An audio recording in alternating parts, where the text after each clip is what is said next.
नमस्कार दर्शक बंधु तोरी पाई तो पाई धारावाहिक चिकी कहे कि एही नुआ वर्षरे हब युद्धर नुआ आरंभ और शत्रु रहब विनाश। पुलिस आसिक पहुंची जिबे और कहे कि निज परिवार लोकों को हत्या करने अभियोग आम तुमको आरेस्ट करुचु निशा। निशा कहे नाही यापर सेठी निशा को बंदी करदे घर बंदी।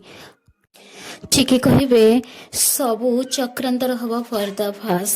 निशा कहे ये मो परिवार लोक नुहति ये तो राम और जशोदा एटा चिकीर प्लान थिला मोर नुहे। कामिनी कहे कौन ताले तू राम और जशोदा को मार देछु। लकी कहे भाई और जशोदा आंटी को तमे मारिदेल। निशा कहे हाँ मु मारी। कामिनी कहे कह तू एठू कहीं आसीछु। निशा कहे मु होउछि रुही तम परिवार सबुठु पुराना शत्रु होउछि रुही ए परिवार सर्वनाश करबाकू आसीछि। चिकी कहे तोर तो सर्वनाश ही सारी निशा। एमती कहला बेलू निशा रागी जीवे और जो चिकी बेक को हाथ बढ़े चिपे बाई से गृहबंदी भितर ही फसी थे।